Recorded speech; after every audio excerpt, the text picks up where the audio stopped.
Hello friends, welcome back to my channel. எல்லாரும் எப்படி இருக்கீங்க? நான் இங்க ரொம்ப நல்லா இருக்கேன். And இன்னைக்கு நம்ம ஒரு மட்டன் லிவர் ஃப்ரை சூப்பரா சிம்பிளா பிகினர்ஸ் கூட பண்ற மாதிரி உங்களுக்கு நான் சொல்லி தர போறேன். வாங்க வீடியோக்கு போலாம்.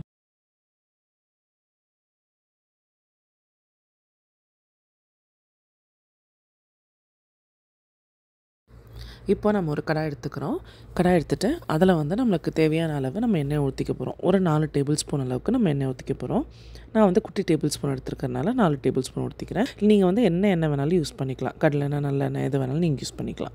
இது கூட நம்ம கரம் ஸ்பைஸ் யூஸ் பண்ண போகிறோம்.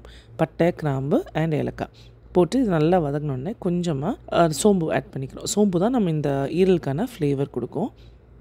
அதுக்கப்புறமா கருவேப்பிலை அது நல்லா உங்களுக்கு ஆயிலில் இன்ஃப்யூஸ் ஆகும்போது நல்லா சூப்பரான அரோமா கிடைக்கும். நல்லா கருவேப்பிலை கூட இது நல்லா மிக்ஸ் ஆகும்போது ஆனியனும் நல்லா உங்களுக்கு ஒரு ஃப்ளேவர் கொடுக்கும்.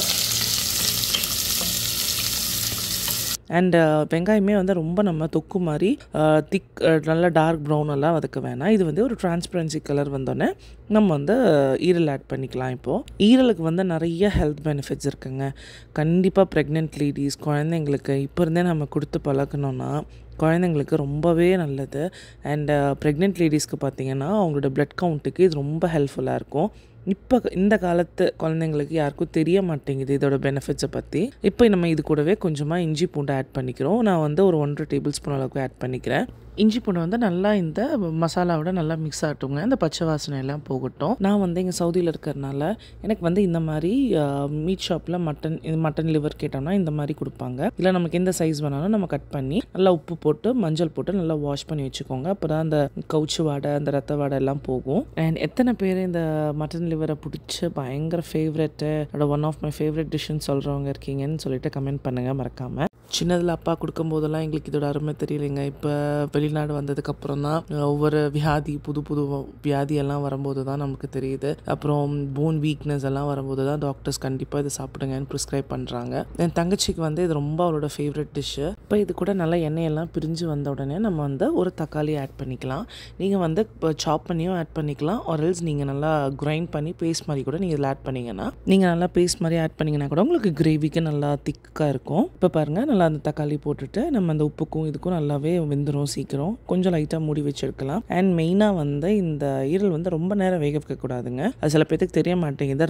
ரப்பர் மாதிரி போயிடும். இது கரெக்டான பக்குவத்தில் நம்ம எடுத்தோம்னா நல்லா சாஃப்டாக தொட்டோன்னே நம்மளுக்கு ஸ்பாஞ்ச் மாதிரி கட் ஆகிக்கும்.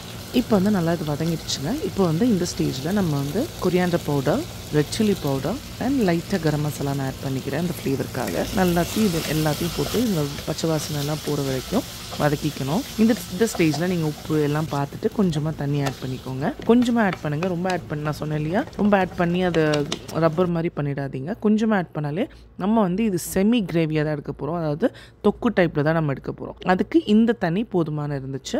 அது நீங்கள் க்ளோஸ் பண்ணி வைக்கும்போது ரொம்பவே நல்லா உங்களுக்கு ரொம்ப சாஃப்டாக குக் ஆகும். அண்ட் ஃபைனலாக கண்டிப்பாக பெப்பர் போட மட்டும் மறந்துடாதீங்க. இதுதான் சீக்ரெட் ரெசிபின்னு கூட சொல்லலாம். நம்ம பெப்பரை ஃபைனலாக போட்டுட்டு நல்லா ஒரு பெரட்டிடுங்க. ரொம்ப நேரம் குக் பண்ணணும்னு வேண்டியதில்லை. இதுக்கப்புறம் ஒரு 1 மினிட் இருந்தால் போதும். அந்த சூடில் நீங்கள் கேஸ் ஆஃப் பண்ணிக்கலாம். கார்னிஷ்க்கு கொரியாண்டர் லீஃப் அண்ட் கருவேப்பிலை போட்டுட்டு நல்லா க்ளோஸ் பண்ணி வச்சு சூப்பராக இறக்கிடலாம். இதை மெயின் டிஷ் பார்த்தீங்கன்னா ஒயிட் ரைஸ் இல்லை பிரியாணி எல்லாத்துக்குமே இது நல்ல ஒரு பெஸ்ட் காம்பினேஷனாக இருக்கும். ஓகே ஃப்ரெண்ட்ஸ், நான் இதை சுட சாதம் போட்டு நல்லா பெனஞ்சு சாப்பிட போகிறேன். கண்டிப்பாக இது குழந்தைங்களுக்கு எப்படியாவது ட்ரை பண்ணுங்கள். மந்த்லி ஒன்ஸாவது கொடுக்கறதுக்கு. And happy cooking. எல்லோரும் என்ஜாய் பண்ணுங்கள். நம்ம நெக்ஸ்ட் வீடியோவில் மீட் பண்ணலாம். Until then, be safe and bye-bye.